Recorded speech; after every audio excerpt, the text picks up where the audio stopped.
Nothing scary, guys. Nothing scary, nothing freaky. Alright, I'm lying. This is the YouTube rapper turned mass killer, dude. Yeah, you heard that right, dude. This is a video by Dire Trip. It just sounded freaking insane. I need to know more. I need to know more right now. Alright, let's see what this is about, dude. When a sad, neglected, lonely kid decided to start making a rap career on YouTube, things really started to turn around for him.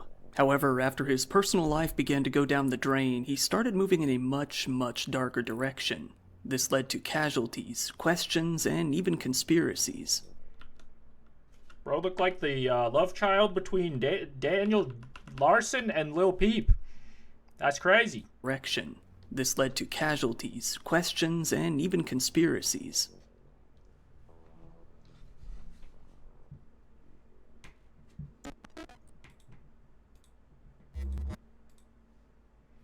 It's very rare but not unheard of for YouTubers to become killers. It's even more rare for them to become mass killers, with only a few examples to date. Among these is a man that you very likely never heard of, a man who made very little buzz online despite what he had done. To get into detail, let's start back at the beginning. At the beginning? Robert Eugene Cremo III was born on September 20th, 2000 in Chicago, Illinois. He came to be raised in Lake County for his entire life, mainly living in a city called Highland Park. Highland Park is a fairly affluent suburb of Chicago, home to only about 30,000 people at the time of this story. You might know it as the place where they filmed Ferris Bueller, or the previous home of Michael Jordan. Robert, who went by Bobby, was from a middle-class family. He had his father, Robert Cremo Jr., his mother Denise, and his two siblings. Unlike a lot of people in the wealthy Chicago suburb, his family had problems. In fact, it appears that Bobby was neglected from a very young age. When Bobby was only 2 years old, his mother Denise drove him out to a local Toys R Us store on a fairly hot day. She left him inside the car, with the windows rolled up, for about 30 minutes on this age. Oh no, the classic story, dude. Freaking hot car, neglected child, you hate to see it. Let's skip to when he became a YouTuber, dude. What is this childhood bullshit? How you know this? At the time described him to be a weird, soft-spoken kid who showed very little interest in his classmates, school activities, or even his classes in general. One of his middle school classmates said, when he did talk, he was very soft. He didn't seem aggressive ever, at all. Something definitely seemed off. He made it very clear that he didn't care about school. After a little while in middle school, Awake started to open up. He had gotten pretty interested in skateboarding, picking it up as a hobby that took up a good portion of his time. In doing so, he managed to make some friends as well. Around this time, Awake also discovered YouTube, making himself an account on the platform. Many of his early videos were about skateboarding exclusively, usually making DIY videos on how to replace the wheels on skateboards or how to grip them. High school would be a big turning point for Awake. While he had started to make friends and build up a social life in middle school, these friendships would come to dwindle over the next few years. According to one of his classmates, Awake was always by himself, distant, with no one even trying to be his friend. One of his classmates said that he did talk to him a little bit, saying that he knew that Awake was an aspiring rapper who released music all throughout high school. Beyond that, though, this classmate simply said, he always seemed a little off, but I can't describe it much beyond that. After a couple of years of zero interest in high school, Awake came to drop out just before his junior year started. Awake never really commented on this much himself. What we do know is that his father, Robert... Awake? Is that his name? Or his YouTube name / rap name? Told a neighbor that his son had been having trouble at school due to what he only called emotional issues.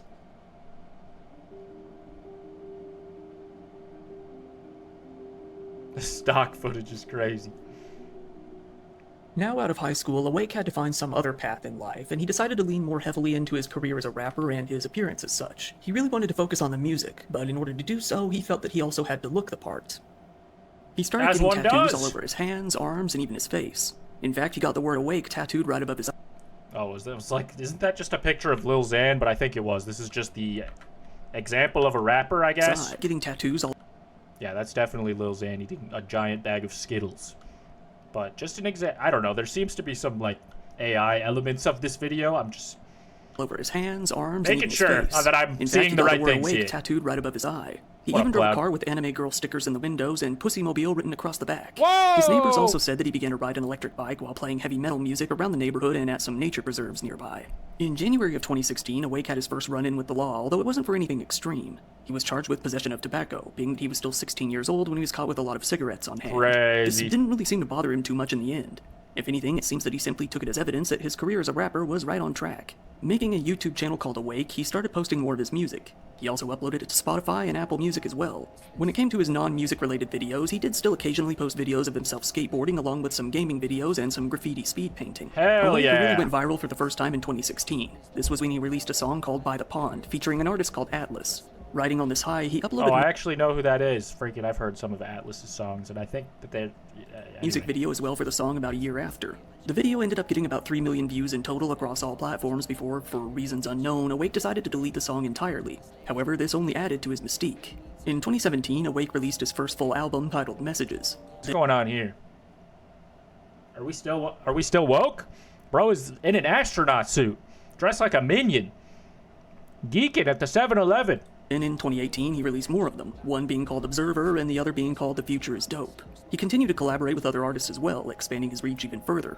Awake, wanting to be known, made an account on Wikipedia in order to make an article about himself. He also tried making pages about himself on a couple of different fandom wikis, like Wikitubia, a wiki about YouTubers, and the Rap Wiki. In 2019, he released a single called 24/7 that similarly performed decently well. I'm no music connoisseur by any means, but I would describe his vibe as being mellow, slow, more kind of sad-sounding rap. Emo rap. I don't think that it would be too outrageous to say that his music was actually pretty good, especially early tracks like those on Messages. Other people seem to hold the same sentiment, as Awake did develop a small following and consistently pulled in at least about 5,000 views on each of his new tracks. However, it wouldn't be too long before things started to go downhill for both Awake and his family.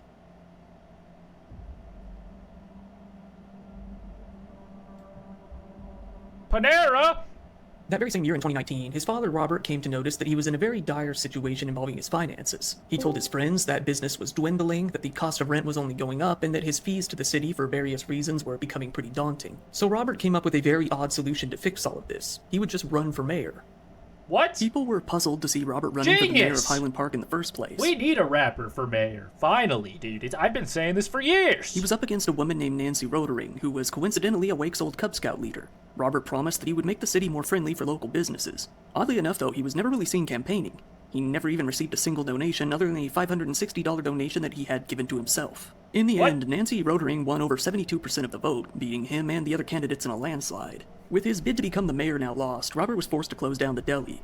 The storefront was abandoned with a Bob Cremo for Mayor sign still in the window. They had been under a ton of debt. One of Robert's lenders sued both him and the deli, saying that he was owed over $750,000. A judge ended up ruling in the lender's favor after Robert refused to show up in court at all. While it's unclear if the debt was ever paid off, the family was in a desperate situation, basically financial ruin at this point. For Awake, who lived in an apartment in the back of the property, this was not a good sign of things to come.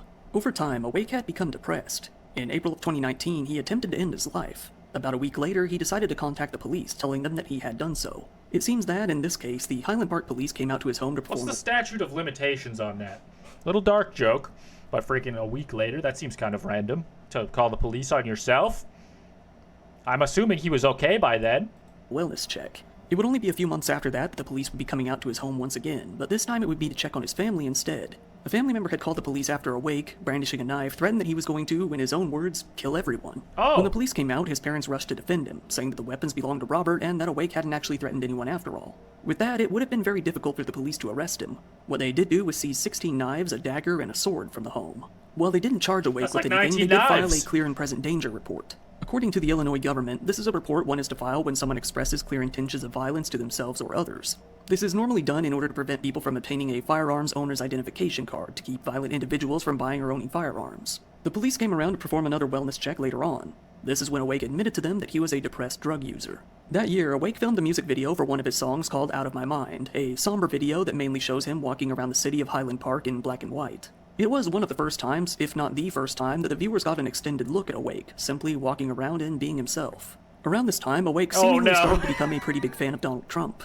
This may have been a bit of teenage rebellion, as the city of Highland Park was a fairly liberal area. What was the Joker thing? He filmed himself at a Trump rally, mainly only filming the scene until at the end turning the camera around to show his face. He began to post pictures on social media depicting himself with a Trump flag draped over his shoulders like a cape. He attended some more rallies where, for reasons unknown, I guess he's a Sam Hyde fan or a Where's Waldo enthusiast?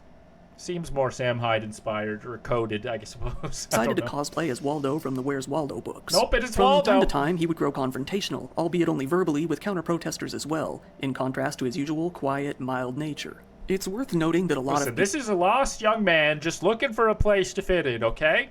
Please listen to my raps. People, both those online and his own friends, have asserted that Awake was very likely on the kind of look like Joshua Block here.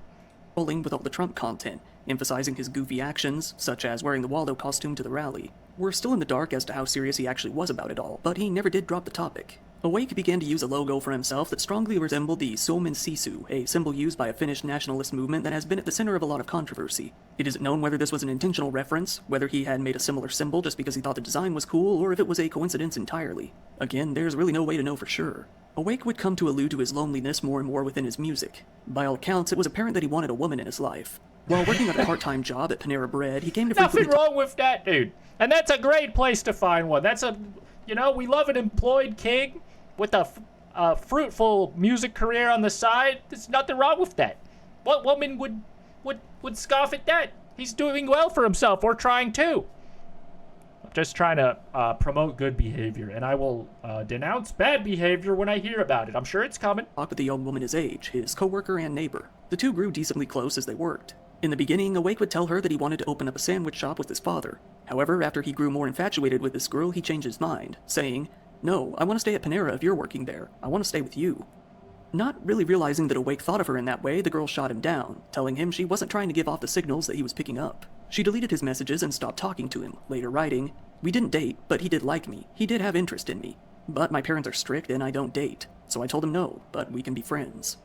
It has been speculated that this was either the beginning of the end for Awake's mindset, or at least it was a very large contributing factor. From this point onward, he would only grow more dark at and least more she freaking was straight up with you, at least it sounds like it. Freaking that's the best case scenario. Then you can start healing. And I'm sure it went well, right? Right? Please, God. Pressed. When that Panera branch had to temporarily close during COVID, shortly after his talk with the girl, Awake made the choice not to return. Awake went out and applied for the previously mentioned firearm owner identification card, something he shouldn't have been able to get. Due to the fact that he wasn't even 21 yet, he would be required to get a sponsor. Because of his cool tattoos? That seems a little, not cool. You should listen. He's a very... I wouldn't trust him with a firearm either, but that's not my decision. In order to acquire one. His father, Robert, decided to be that sponsor and help him apply. Why, Robert? The state of Illinois did have the clear and present danger report on record and the right to block Awake from getting his license, at least for 6 months, but for whatever reason they chose not to pursue it. In only a few months, Awake was able to get his hands on the card. He had passed a background check and, to them, seemed good to go. On June 9th of 2020, he went out and purchased his first gun, likely his M&P 15 Smith & Wesson rifle. He bought the gun online from a store in another state, which then shipped it out to a local shop for him to pick it up. On July 18th, he bought another. Then on July 31st, he bought one more. What do you need all them for? He ended up buying 5 guns. All the while, Awake hadn't given up on YouTube or music. Not Awake the rapper, dude. The brand has shifted. Around the same time as his gun purchases, he had released an EP called Bang that included 8 new songs. Given that he was gathering a small following online, he decided to open up his own website.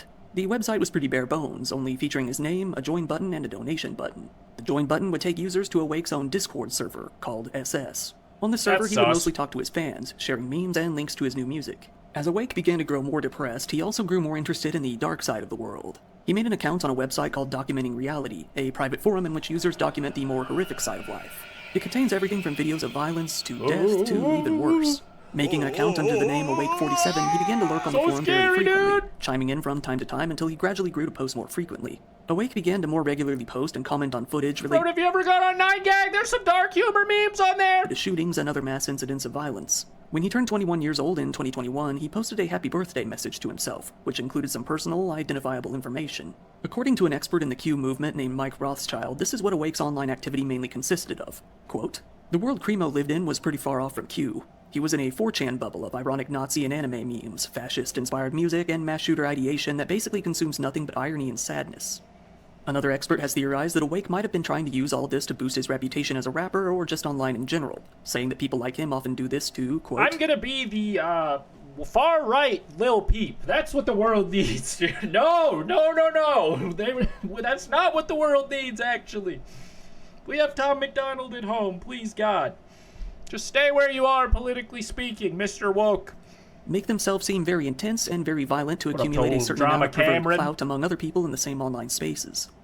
Regardless of what his intentions really were, while Awake continued down this darker path, his music began to reflect more of his changing mindset. One good example of this was a music video that he made for his song called Toy Soldier. The video opens with crudely drawn depictions of a boy and a girl at school. It seems that the boy has feelings for the girl as he is sending her romantic text messages from behind his textbook. She responds that she loves him too. The video then cuts to a depiction of Awake's own laptop, using his channel logo on the screen alongside with the words, "Join us." With no context at all, the video then moves to a depiction of a school shooter in different poses. Awake is then shown flip. Why do someone in the U.S. tribute mass shooter? I mean, just like, in general, I feel like it's just, like, edgy people who want to get attention, and unfortunately, sometimes they get it. Like, this video is kind of giving this guy the attention that he wanted, right? If he did do something horrible like that, but that would be my best guess. I don't know. The bird in one of his traditional smiley face t-shirts. I don't think this video is necessarily like a tribute, but it is bringing light to it, I suppose. Where the video then cuts to drawings of injured people. The animated shooter is then shown face down in the middle of the street, apparently taken down by the police. The police then look around before an almost angelic depiction of the shooter appears on screen.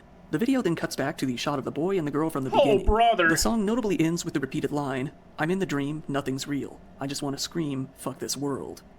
After, Awake decided to re-release one of his previous songs, the one titled On My Mind.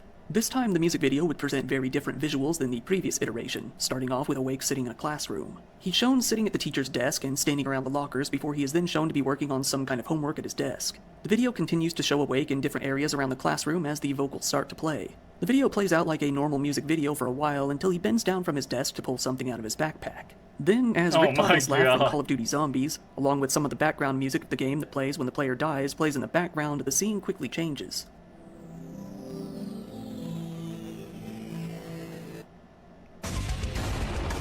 These are obvious red flags. I don't even understand how we get this far, brother.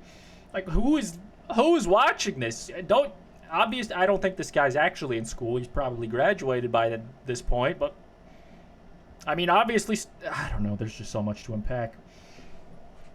Still thinking about school in your mid-40s like this guy obviously is? Red flag. Making a music video with gun violence in said school? Red flag. Having your weird repurposed Finnish supremacy symbol on the helmet while you cry into the racks? Red flag number 3. That's 3 strikes. You're out.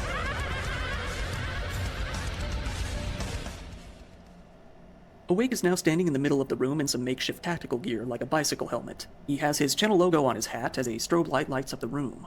The Call of Duty music continues to play as he does some strange things like open the lockers to reveal a secret room inside, hit a button labeled fire on a machine, and then pose with the American flag on his shoulder. The camera then shows the whole classroom with money, papers, and pieces of metal, which some have thought are either shell casings or something meant to represent them, on the ground. Awake then sits back at his desk, revealing that he had been writing 1 + 1 = 5 in the notebook. Whoa! 115. That's deep as fuck! 5 is yet another reference to Call of Duty Zombies, and it's a reference that he also included in the background of his Toy Soldier video as well. Overall, the video is strange. While it definitely does seem to allude to school shootings, it doesn't outright depict anything of the sort aside from the tactical gear or the metal on the ground that people believe. This is just the most absurd thing I've ever seen, dude. Stop flexing the shells! To be shells. The media, when talking about this video, only really reported on these aspects, failing to notice or understand the many Call of Duty references in the video.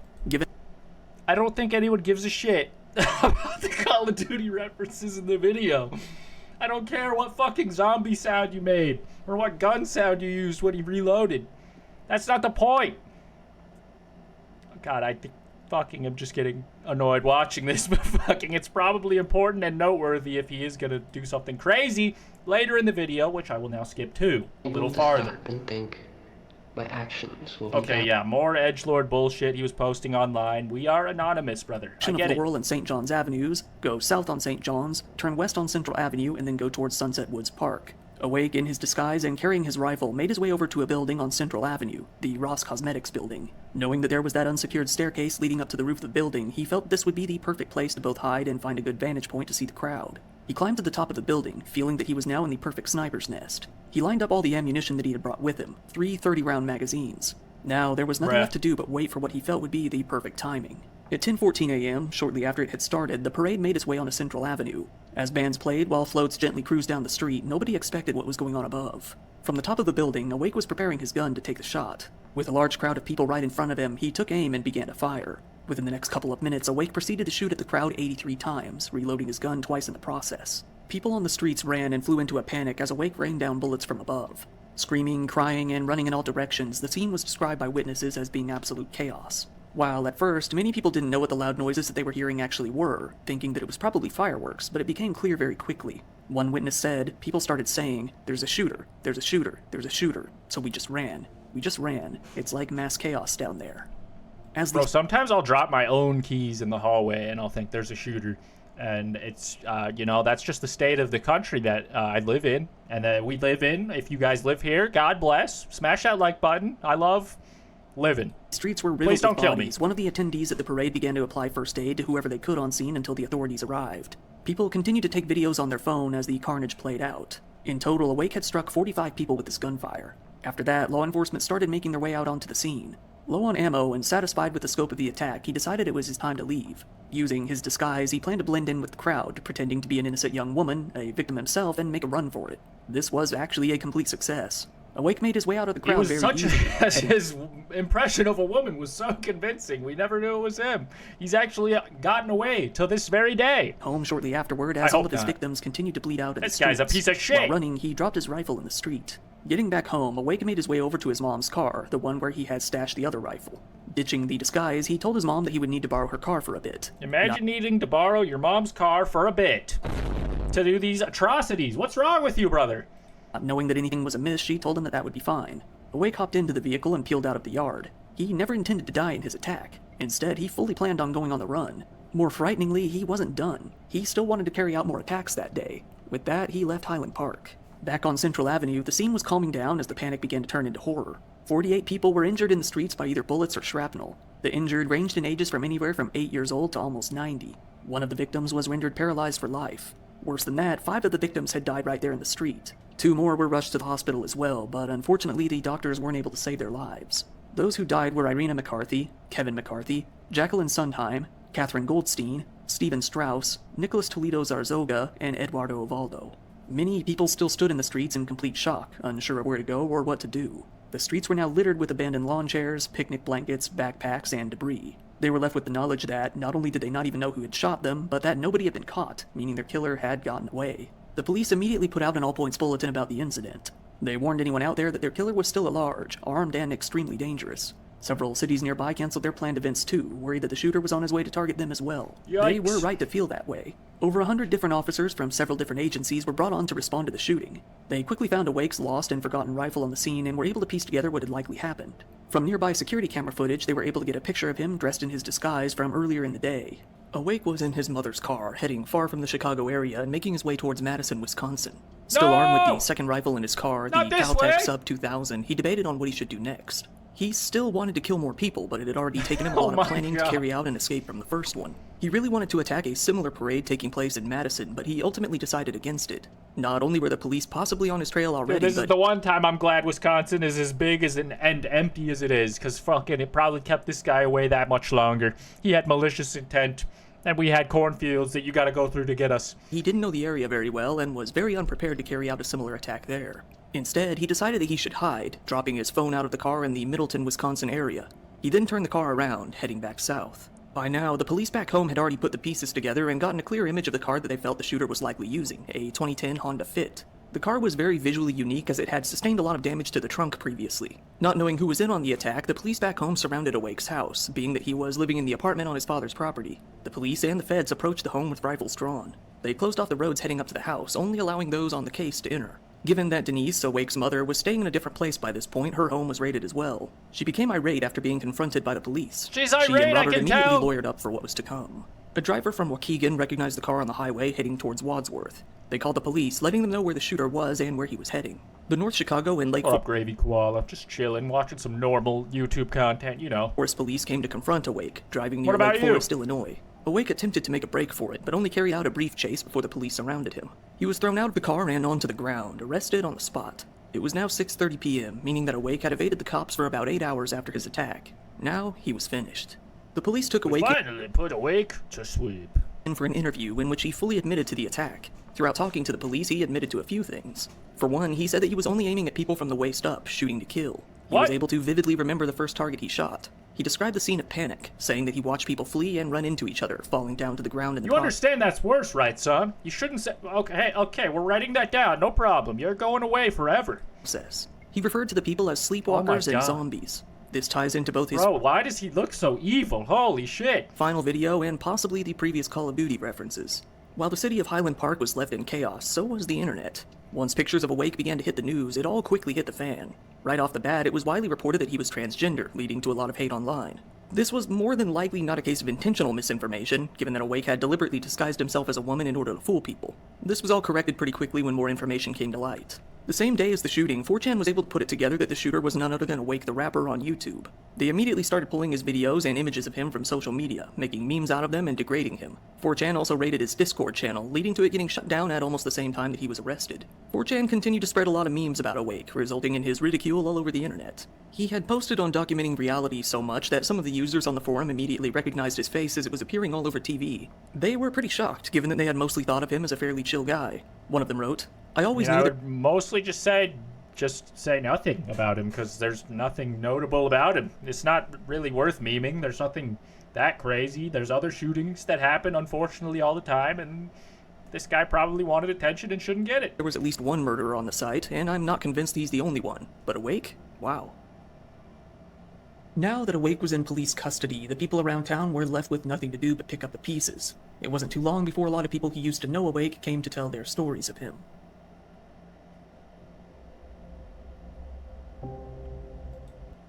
I guess that's where I'll end this off. Freaking pretty good video. I mean, obviously a horrible topic, dude. Freaking I'll link the full thing in the future description of this reaction video. Shout out Dire Trip. Dark stuff, dude. I would never go off the deep end like that. Fuck you! I would never snap because of Crash Bandicoot or any hard game.